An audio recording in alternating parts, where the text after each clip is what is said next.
and welcome to the latest instalment in Pop Screen's Bowie month. We are that part of the Geek Show podcast network that likes to cover the good, the bad, and the befuddling of movies, either starring by or about weird aliens looking for water on Earth to bring back to their home planet. No, the podcast covers such a broad range of musical and cinematic genres, from country and western to hip-hop, from documentaries to science fiction. I'm your host, Graham Williamson. I'm a film critic for The Geek Show and for Horrified.com, the British horror website. And I've been joined this week by Rob Simpson. Hey, yo. Hello there. It was in an advert, and I thought that person who did the advert thinks hip-hop's still in 1992, and I thought, oh, isn't that sweet? Where can people find you, Rob? Oh yeah, of course, miles away there. You can find me. I'm the host of Directors Uncut. You can find us on all good podcast providers, and it's also this very podcast sister podcast. Indeed. It's never brother podcast, but yes, sister podcast. So yes, it's never brother podcast, isn't it? That's quite weird. Yeah. But we are in the absolute control centre, the dark heart of Bowie month right now, with one of his very few leading roles, Nicholas Roeg's 1976 science fiction feature, The Man Who Fell to Earth, a film about which this sounds like a big boast, but I think I know everything about this film. That is a big boast, yeah. Other than what the shit it's about, actually. I forgot that bit. But everything else, I think I'm pretty clued in. I think it's one of these movies like a Lynch movie where you can bring your sort of own readings to it. Mm-hmm. Which makes it quite an interesting and cool movie, I think. Yeah, because the part of what I think about when I think about The Man Who Fell to Earth is that anecdote that patron saint of Bowie fans, Adam Buxton, said once, which is that when he was young, his mother said there was a film on television. It looked a bit like Star Wars, but it had that pop star in you liked. So they sat down and watched it together, which probably wasn't the best decision. No, I mean, it looks like Star Wars. That's a bit of a leap. I think that's like old British person talk for it's got aliens in it. Yeah, I think maybe for 3 minutes. Tops, if that. But it got him through the door, so. Completely, yes. And it was no doubt a very uncomfortable watch for young Adam, as he himself said. You even see his laughing gnome in one scene.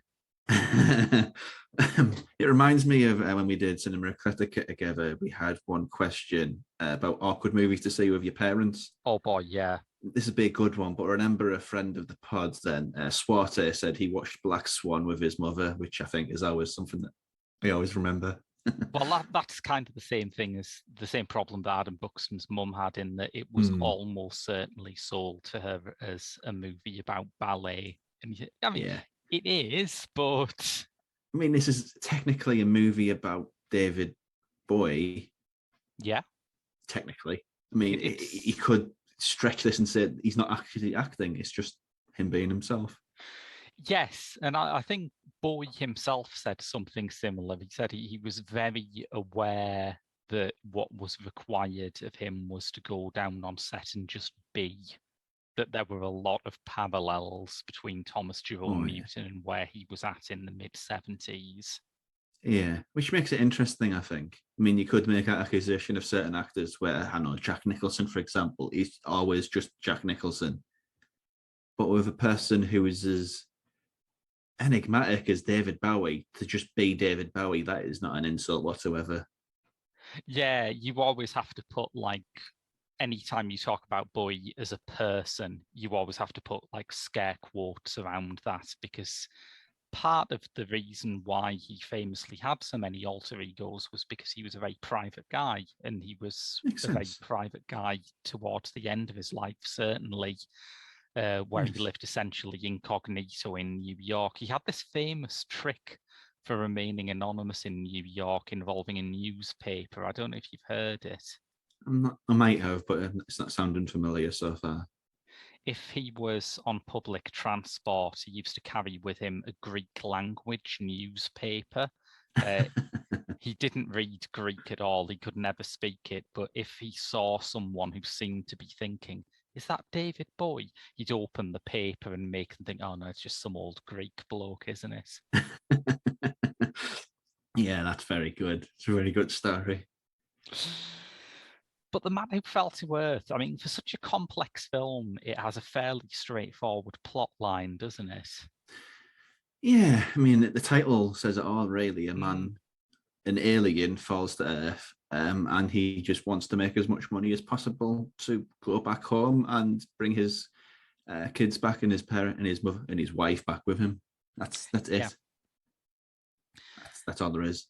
That's all there is. There is a book by Walter Tevis that it's based on.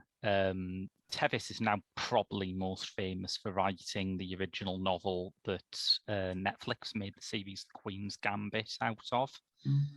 But at the time, he was most famous for writing The Hustler, which was turned into a very successful film starring Paul Newman. The Man Who Fell to Earth was his second book, and he always said it was very autobiographical, that after he became famous, he just felt like an alien and he could not go back to any part of his everyday life again. Yeah, it is a very thinly veiled analogy, isn't it? Definitely. As far as this. And it works especially well with David Bowie. He's from like North London, isn't he? Just a David Jones from North London, humble boy, who more than became big. And you could make the debate that this movie is just a sort of a longing of him wanting to spend more time with his family, but the pressures of huge success made it impossible. So in that metaphor, little alien is Duncan Jones. Oh, I like that. Yeah. That's good. Yes.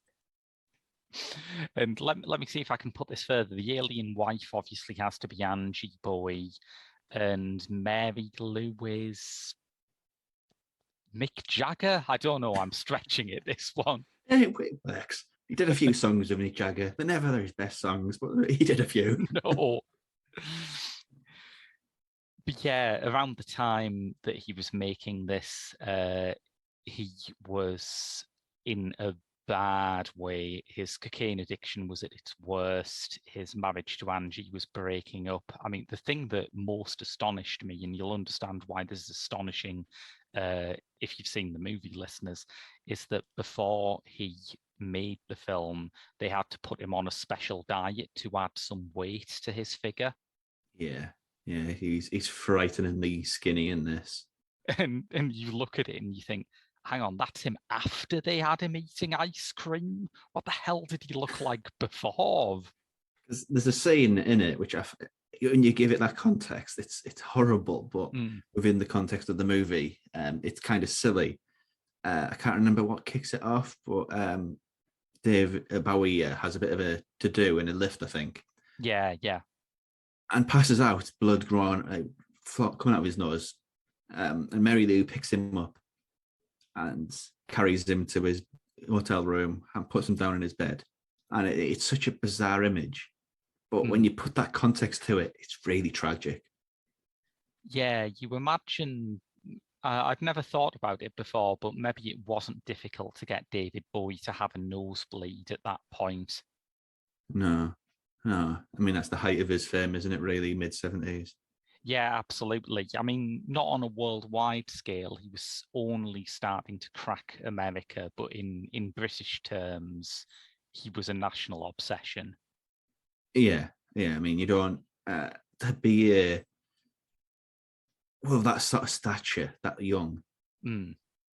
There's not many people that he's really got as peers. Maybe the Beatles, Queen, maybe, and that's about it. It's interesting, yeah, because one of the strange things about Bowie is that the mystery of him became as much an obsession as the music in those early days. You know, when the Beatles became famous, part of their appeal early on was that they seemed like normal, relatable, likable Liverpool lads. Yes. Whereas with Bowie, there's always this sense in the coverage at the time is, who is this guy? Is he straight? Is he gay? Is he a man? Is he a woman? Is he actually an alien?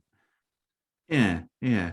And I understand that entirely, I mean, especially when you borrow it with the movie and its subtext, he just wants to live his own life and you can't live it if they've got people outside your front door asking who these people are in your life.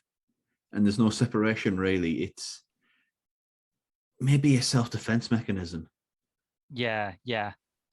I think that Bowie at the time was very interested in spectacular burnouts. A lot of the influences on Ziggy Stardust were people like the legendary Stardust Cowboy, that kind of novelty rock and roller who he borrowed the name from, who, I mean, these people were genuinely mentally ill and they couldn't hold a career together. And I think you can always view things like Ziggy Stardust and this film as his kind of cautionary tales to himself, his way of thinking. But if I push this too far, I'm going to become this, aren't I? Yeah, I mean, as far as pop stars who crash and burn, that's a very rare trait, that sort of self-awareness. Yeah, yeah. I mean, I think would he been older at that point to be part of Club 28? 27. Yeah, that's a 27. good question. So maybe he saw that, and there's a trend there, and maybe that frightened him. So I don't know. It's maybe, hypothetical. Yeah. Yeah, that's a good point. There's a documentary that was released in 1973, which, according to Roeg, is exactly why he was cast in this role. That they'd been going through loads of actors and loads of non-actors. The novelist Michael Crichton was Roeg's big left field swing for the role of Thomas Jerome Newton. But it's not about like dinosaurs or robots going insane and eating everybody. That's his go-to. I mean, maybe that's why he would have worked. Maybe Rogue would have just said, "All right, Michael, try not to think of a theme park going crazy," and he'd just been stood there like that. That would have been how we'd get the alienation across. He would look so confused. Yeah, that's an interesting casting decision. They were desperate by that point. I think it's fair to say they'd thought early on in the process they'd been thinking about Peter O'Toole and Robert Redford, but the budget was nowhere near enough to accommodate them. Maybe not Robert Redford. That had been too much, I think.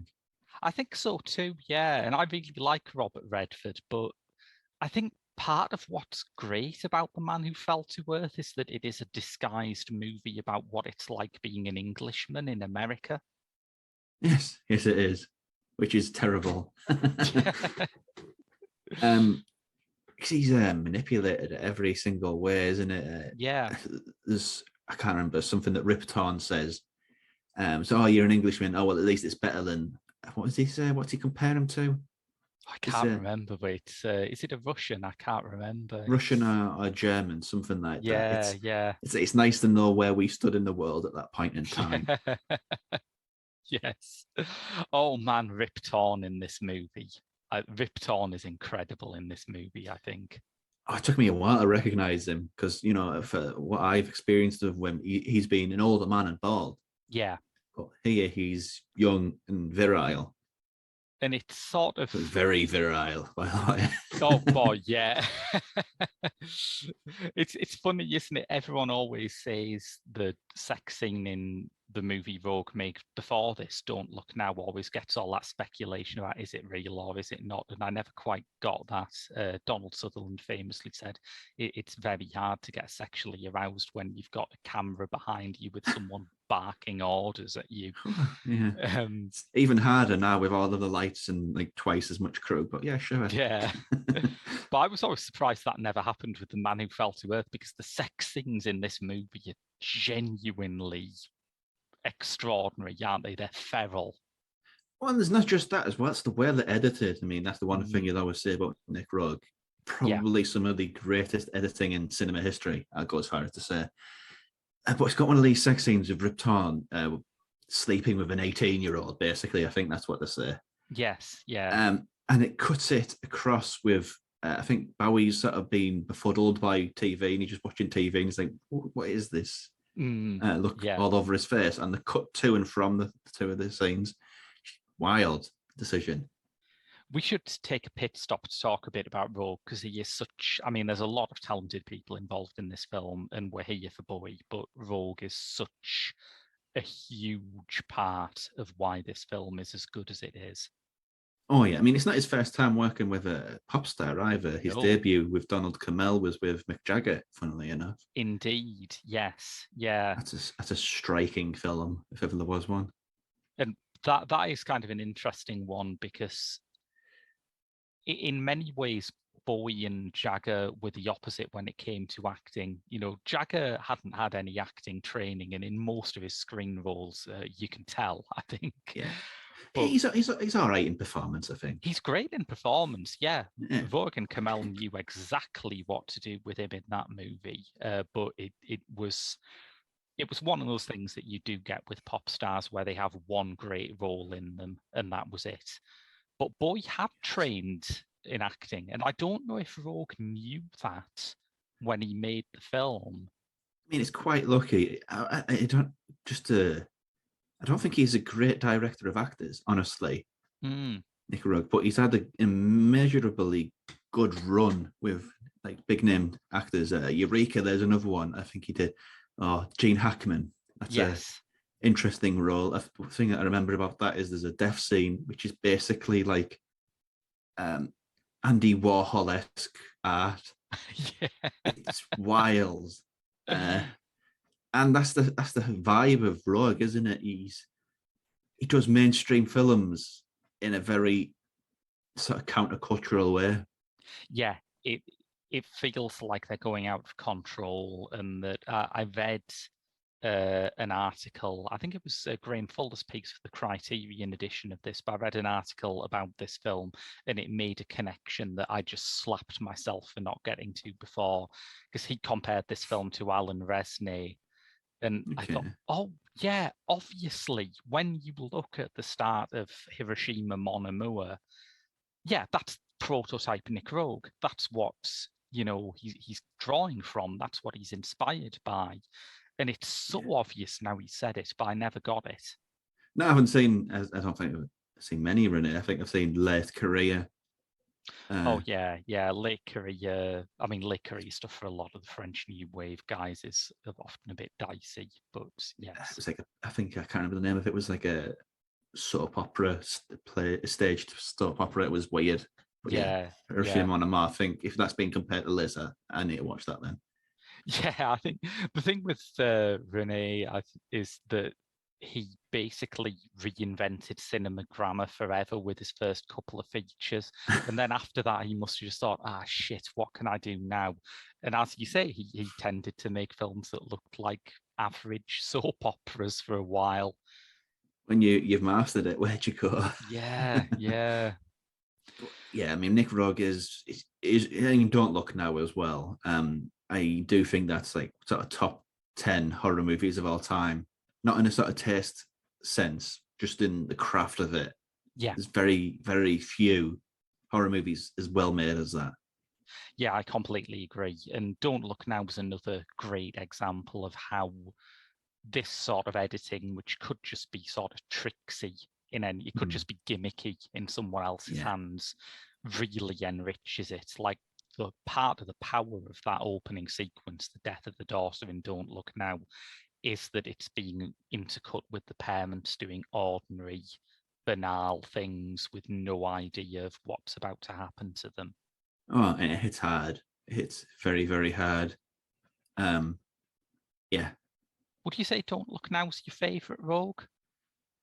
I haven't seen, I mean, outside of this, I've not seen a Rogue in a while. I mean, I didn't really particularly get on with this first time, but I think I was younger then, and now I kind of get what it's going for a little bit more.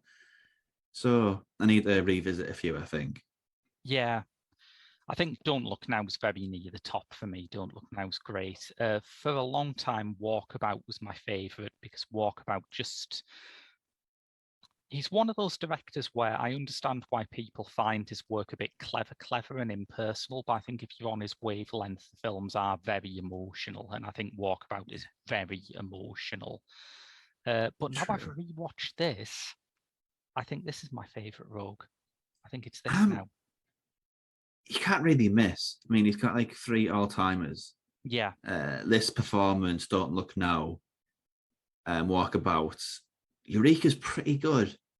Bad Timing I haven't seen, but that has a lot of fans. That's the Art Garfunkel one, isn't it? Yeah, another pop screen contender, actually. Yeah. That's a weird choice, but yeah, he's just an artisan, really. Mm.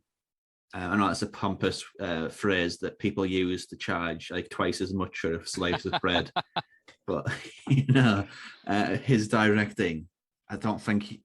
I don't. Maybe he was born in the wrong country at the wrong time, but I don't feel like he was ever understood. And this is probably another one of those.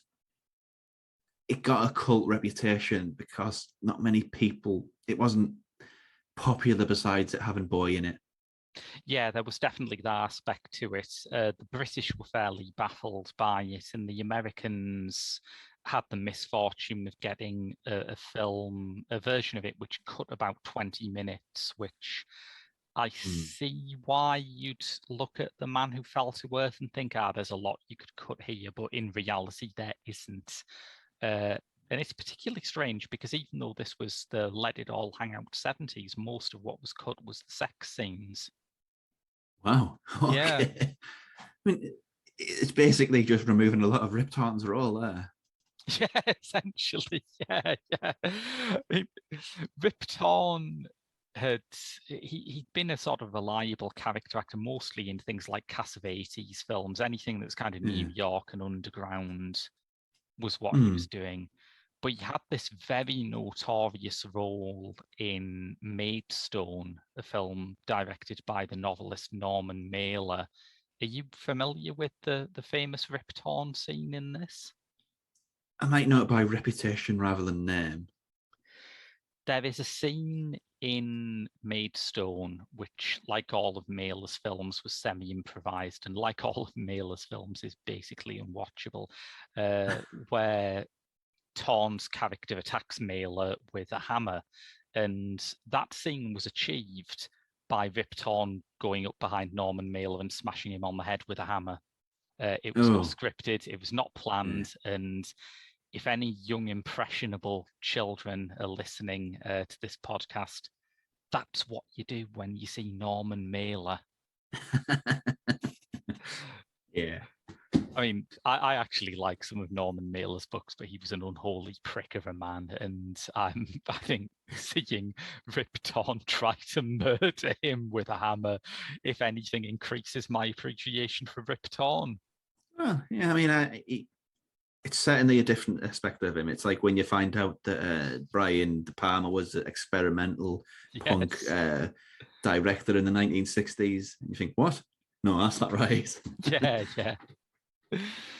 There's some stuff near the end of this film because the action takes place over a very long time, and throughout the whole of that long time, Bowie's character, Thomas Jerome Newton, looks like David Bowie in the mid-70s because he's an alien. He doesn't age at the same rate. But all of the human characters in the film do. And there's a scene where Rip Torn is made up as an older version of his character. And it is uncanny, isn't it? It looks so much like Rip Torn actually did when he was an old man. I mean, it's amazing makeup as well, because the one that the movie I always think about when I think of actors being aged up is J. Edgar, when they turned Leonardo DiCaprio into a Muppet, apparently. Yes. But it's you put the real elder Rip Torn and him here, and besides the lack of hair, I think they're indistinguishable. I don't understand how it works so well, because this was not a massive budget film, and as you say, for a lot, it's only quite recently, I think, that old age makeup has stopped looking shit. For a while, it was just always the worst bit of a film. Yeah, as long as they do it as makeup and not, we just go on to basically more cap some guy with some weird tech, Well, and they do have that for the other way, don't they? They do that when they need an old actor to look young, and yeah. that's I was thinking of Star sometimes. Wars actually. Peter Oh, Cushing. oh yeah, yeah. That was bizarre. I thought Yeah, that was really ugly, that, because it was basically saying the great bit of a Peter Cushing performance is what he looked like, and everything else we can just get anyone in, really, can't yeah. we? It's very ugly side of Hollywood. Yeah. But I think this is just not really Hollywood, is it? No, definitely not. It was a British and American co-production, and like a lot of British films in the 70s, it involves a lot of really frantic deals to try and get the budget up. And I'm sure a lot of people were very happy to have Bowie in because he was an international name who also Yeah. hadn't really had a big role in a film before. So he would work for not much more than scale. I mean, outside of him, at the time, the cast is very nondescript. Really, there's no names, no named actors. There's few names as actors. Candy Clark had just got an Oscar nomination for her supporting role in American Graffiti before this, but yeah, other than her, you have Rip Torn, who, as I say, very well known now, but mostly did very small experimental films Yeah. back then. Buck Henry is an interesting one who plays Farnsworth, the stock market guy with the huge Yeah. glasses. I mean, the name just throws me. I'm sorry, but it just does.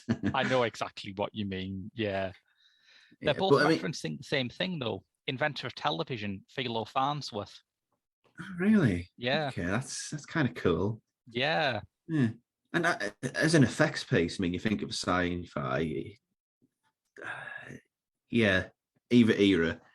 I guess there wasn't as many big budget sci-fis then. We're sort of on the precipice, I think, of Star Wars. Yeah. This Um, is just like a year or two before Star Wars.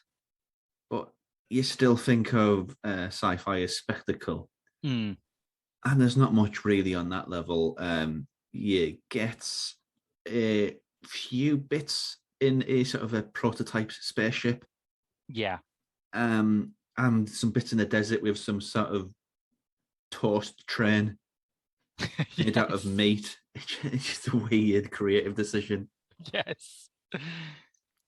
Yeah. Voigt's rationale for it all was that he'd seen 2001 and he thought, oh, that's the last effects film. You can't make things that are more realistic than that. So he Yeah, decided that if he was ever going to do science fiction, he had to go the complete opposite way. it's Obviously, quite I'd say absurd. Star Wars was coming out soon, so commercially he may have backed the wrong train there. But Well, it was a sort of a bolt out of the blue Star Wars. It can't be held against him there. yeah, yeah.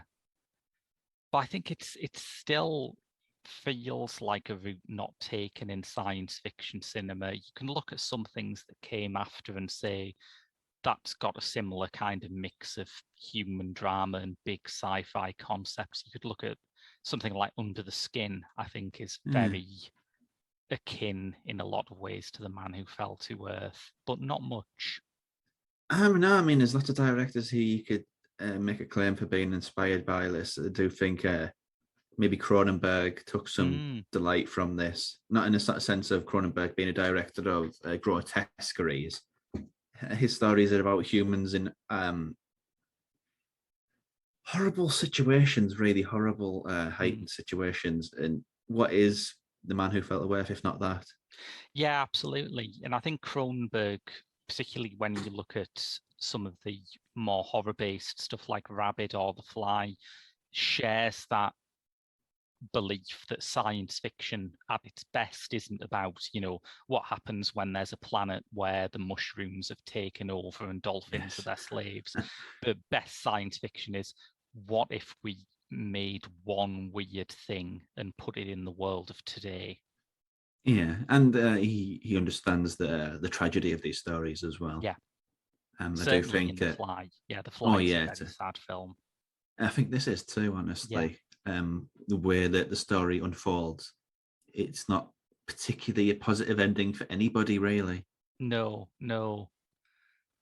Yeah, it carries a great emotional weight, and I can understand people being alienated by some of the stranger creative decisions and missing that, but I think it is definitely there. Yeah, yeah. I mean, it has time skips, effectively. It has some time skips that are almost satirical. I love when Bowie's first got to know Mary Lou, the Candy Clark character, and then it just cuts to this ridiculous thing of them happily married, and she's ironing and getting him a drink, and he's watching the TV. And it's like an old sitcom about a married couple, but it's just happened in one cut. Yeah, and it talks about a strained relationship, and when did that happen? This is very Yeah, erratic in the way it jumps about, but I guess that's just the nature of the beast, really. It's talking about people who live in different wavelengths.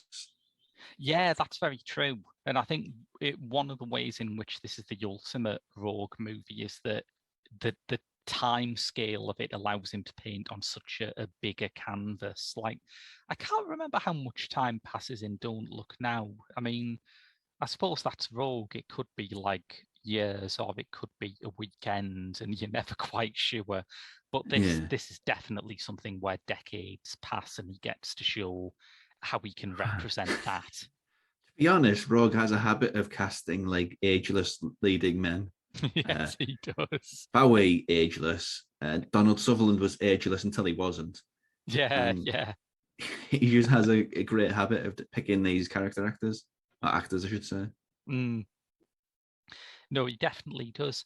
I always think, although this isn't the best example of it, maybe, but I always think the women in his films are superb. I think he casts very sort of intelligent, independent, kind of aggressive female leads, really top quality people like Teresa Russell and Julie Christie and Amanda Donohoe.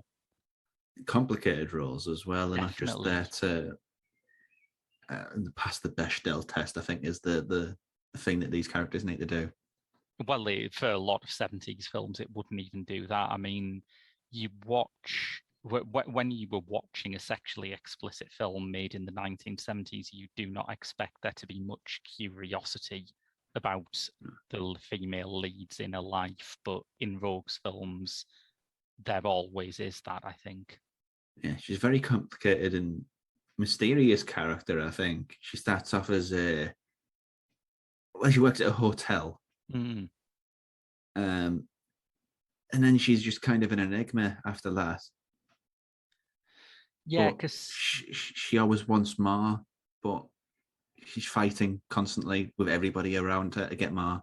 Not in a sort of a financial sense, just in an emotional sense. yeah, definitely in an emotional sense. And a lot of the strangeness of the storytelling is because it is tethered so closely to Thomas's perspective, where the very normal human things that Mary Lou is asking for, like, say, a husband who is emotionally available and doesn't act like a weirdo watching a huge bank of TVs and screaming every night, are totally incomprehensible because to Thomas, this is the normal reaction. Yeah. Very interesting character, I think. Yeah, I think there's a danger with The Man Who Fell to Earth that you can spend a lot of time just saying it's a film about, and whatever you say after that, you're right, because it feels like Yeah. it encompasses everything. Much like their shoot horses, don't they? That's that sort of all-purpose satire too. Oh, I still haven't seen that. I must get round to that. Brutal film. So I think on that level, Man Who Felt Worth is a lot more watchable. Well, not watchable, enjoyable, I guess. Yeah, yeah. And another one though is the corporate satire. It is, I guess. Yeah, I was gonna say it's in some ways a film about capitalism.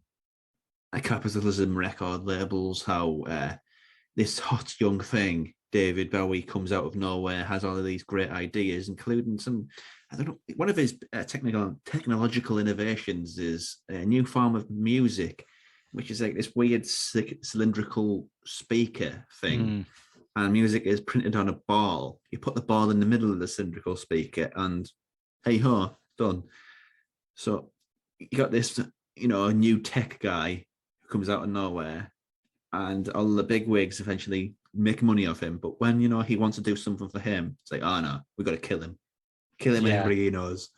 yeah, It's savage.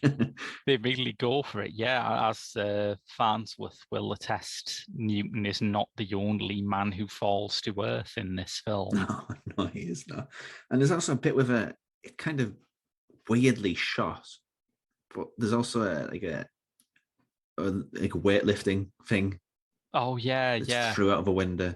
I'm not great on technical terms like that, but it's through out the window and stuff happens. Yes.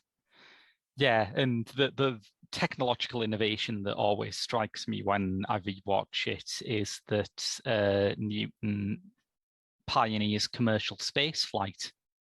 Yes, yes, he does. He's like Not, Elon Musk, except not as weird and creepy. there was an Amazon guy, Jeff Bezos, didn't he do it as well? He did, yeah, in a Mm, spaceship that really did look very much like a butt plug. it did, and he's more human than both of them. Is Newton, Yes, he is. Yeah. which is saying quite a lot. I mean, in Britain, the association was always Richard Branson, that Richard Branson was our guy who always used to go on and on about how he'd have passenger flights to Mars by the end of the decade. And he is a tragic figure now, doesn't he? Yeah, he's just hateful, All that honestly. money you spent privatizing public services and making them shit, and it couldn't even get you into space. No. Straying into politics there, though, so be careful. But yeah, that is what the big one that got me the corporate satire, Mm, because it's not what you'd usually associate with it, really. no, no. Especially at this point in David Bowie's career, he's capitalism. I don't want to say it like this, but it sounds really harsh. But capitalism kind of made him. Yeah, I mean, you can see satirical aspects in Bowie's work, particularly that there are some things on The Man Who Sold the World, a title that I always get confused with this, that have a kind of satirical aspect. But I think most people miss that because all of the gay Martian bringing about the apocalypse stuff was more grabby, I guess. Yes, I mean he is kind of sexually ambiguous as well in this, isn't he? He does take a wife, but he doesn't really seem that bothered either way. Yeah, absolutely. And there is a sort of, I can't remember the exact line, but there is a line in it that says that Newton is essentially bisexual, but he's bisexual because it's like he's being asked to mate with a completely different species. Once you've done that, the gender is not really important. Yeah, it doesn't matter where the bumps and lumps are; it's all the same to him, coming from Yeah. miles and miles away. It's also an interesting little thing about that. He implies that he's not the first. Mm, that scene in the Uh, desert with Rip Torn. It's a great yeah, scene. It's so strange. And I suppose what I like about it is that it exists to open up questions that the movie is not interested in answering. I think Roig mm. appeals to me because he thinks that that is actually good. You know, it's good if you go out of a movie wondering about things. Yeah. I mean, which other pop stars could he be referring to? I don't know. Well, Take your yeah, pick, really. yeah, But yeah, I do like that. One of my bugbears of cinema is you go in and you think, yeah, that cinema exists. That movie, sorry, exists within the walls of that movie. So when yes. it started, the world began. When the movie ends, the world finishes. Little touches like that. Clever story writing, I think. Yeah, definitely. It feels novelistic, and I don't just mean that because it's adapted from a book. I think there are plenty of films that are adapted from novels that do, as you say, have that feeling of let us just go through the plot and then this universe ends. You know, this Yeah, really feels big and baggy and broad ranging. yeah. I mean, and the story doesn't even finish Yeah, at the end of the day. It has a little bit of a conversation at the end, which probably is anticlimactic. Maybe I don't know, but it still implies that the story goes on. yeah. And in some ways, it comes to the only end that it can, that Newton's decline is pretty irreversible by that point. So it's like, well, what do you want? Do you want him to bring down an army of other aliens and invade the Earth? Because I don't think that's the way this story's going. No, no. I mean, it subverts a lot of things, really. The biggest left turn for me was when you think of these movies where an alien is among us, and the whole idea is the military want that alien so they can do butt stuff and experiment, basically. Yes. And they do that here, but it's a weird set of scenes there. It reminded me very much, I think partly because, it's the same era, but it reminded me very much of the famous lumbar puncture scene in The Exorcist. Yes. Which is also another scene in a movie that's full of fantastical and horrific stuff, but maybe the creepiest bit of both of those movies is the depiction of completely normal medical procedures. Yeah, I mean, the thing that, in this case, the thing that got me most was when he was trying to remove the bit in his eyes. Yes. It's just, ooh. It's very nasty, the eye stuff in this. It reminded me a bit of the only other time that I've ever seen anything like that is in the Roswell alien autopsy film, where there is a bit where they take the corneas off the alien's eyes. And I did wonder if maybe the guys who faked that were big fans of the man who fell to Earth. Maybe. It sets it up both ways, doesn't it? I mean, the first time you see him the first time Mary Lou discovers he's an alien. Yeah. He doesn't hide it. He's just laying in bed, basically.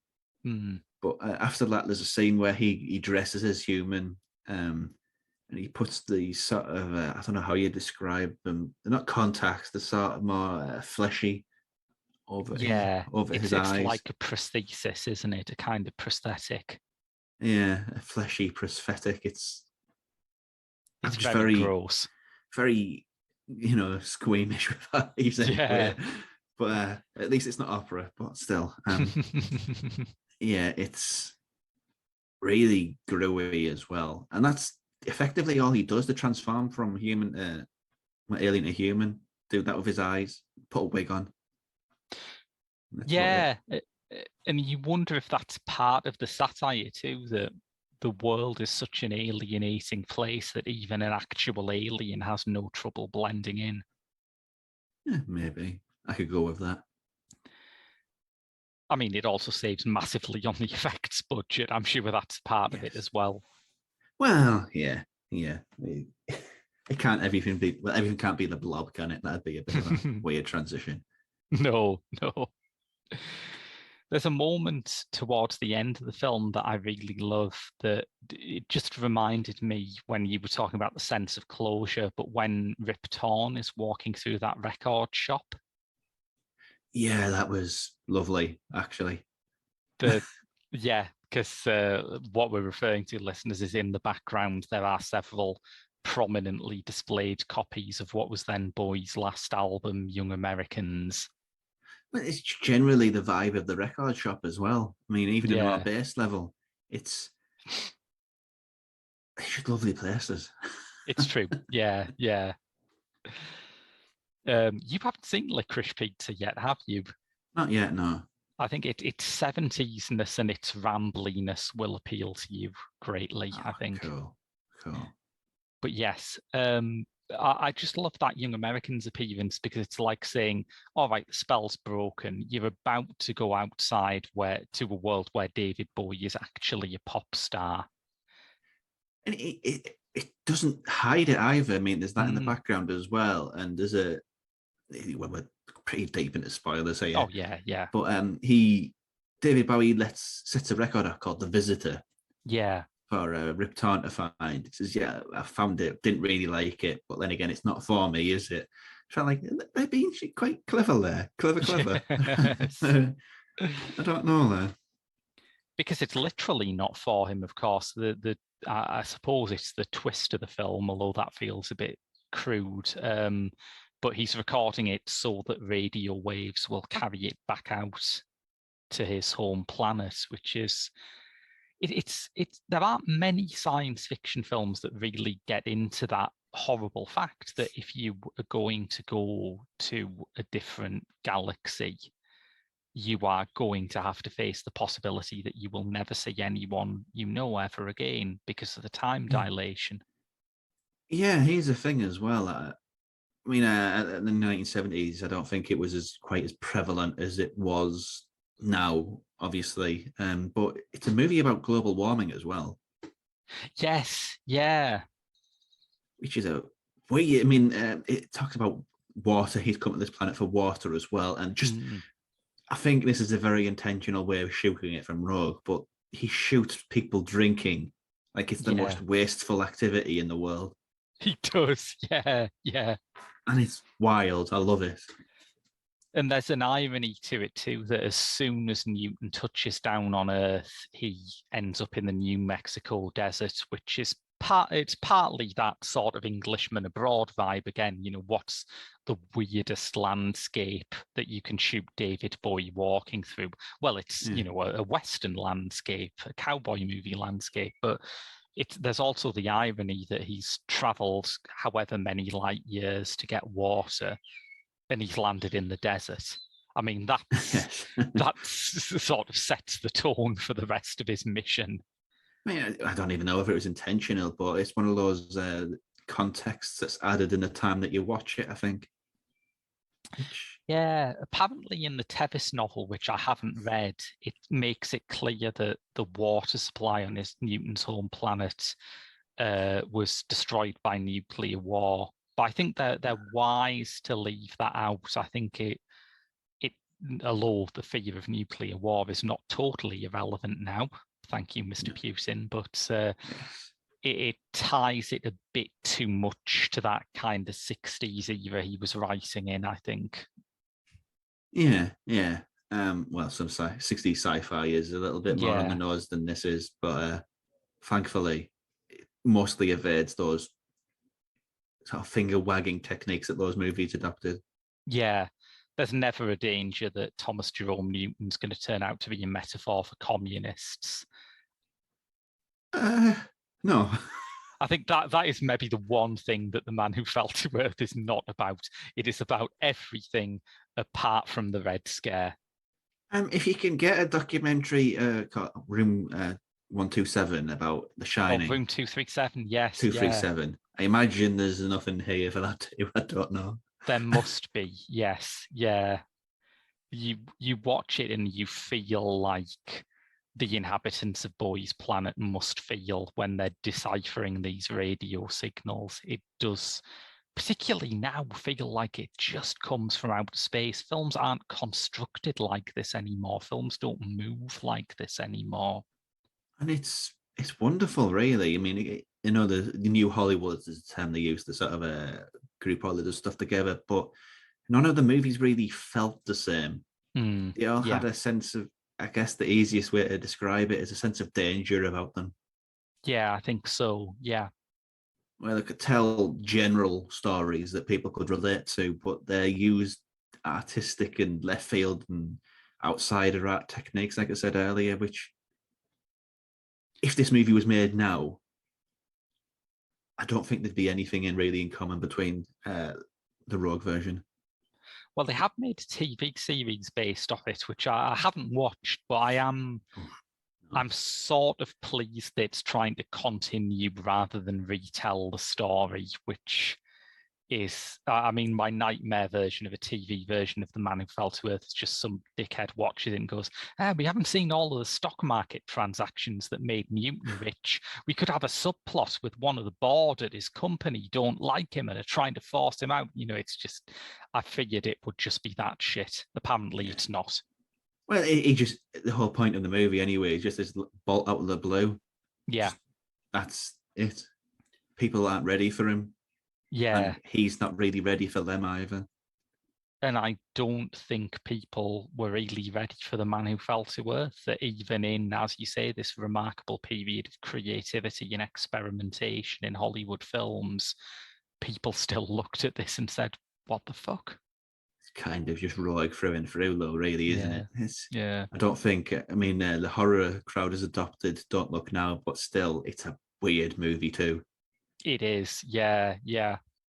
Walkabout, same, I reckon. Yeah.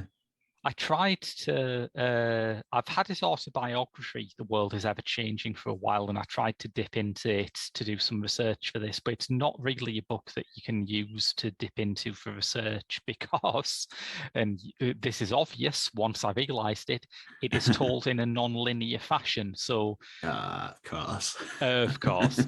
So anyone hoping to just open it and say, "All right, where's the chapter on the man who fell to earth?" Sorry, there isn't one.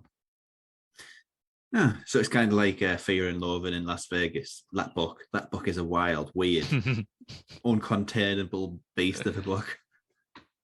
Yeah, absolutely. Yeah. Well, it's like, as you say, it's like Rogue's films that he seems to genuinely have this notion. And from interviews, it is a genuine thing. It's not like something he does because he's just artistically interested in it, but he does think that time is non-linear and he doesn't see things as happening in the order that most of us do. Okay.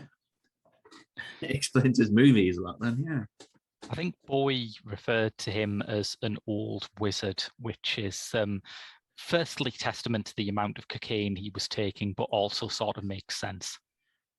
Yeah, yeah. But the fact that his performance turned out so well, Bowie's, I think is miraculous, really. Yeah, because he's going from zero to being a lead. I mean, he had acted before on stage. He'd done some film stuff, but most people unaccountably don't remember his appearance in a 1969 Lions Made Ice Lollies commercial. For most people, that's a fact, by the way. Okay. Okay. Most people would say, understand wrongly but understandably, that his screen debut is The Man Who Fell to Earth, and it's an astonishing debut.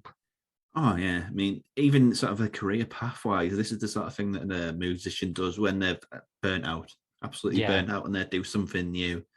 And I think it speaks to sort of the chameleon that Boy was really, that when he burnt out, he just tried something new, even musically.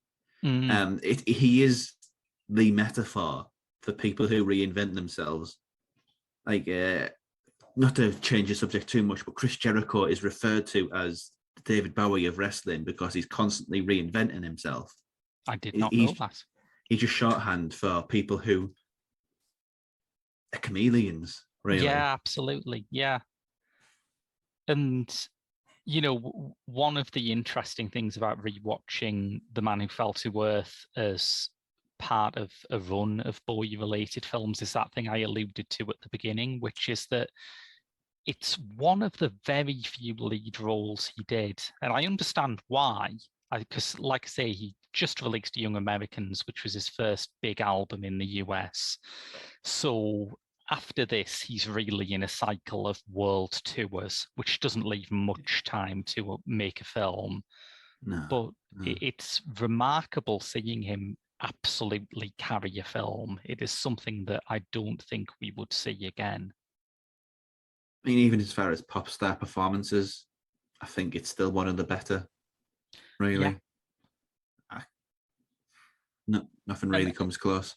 And I think part of that is what we were talking about earlier, which is that Rogue was not trying to make a pop star movie. You know, A Hard Day's Night was written as a movie for the Beatles.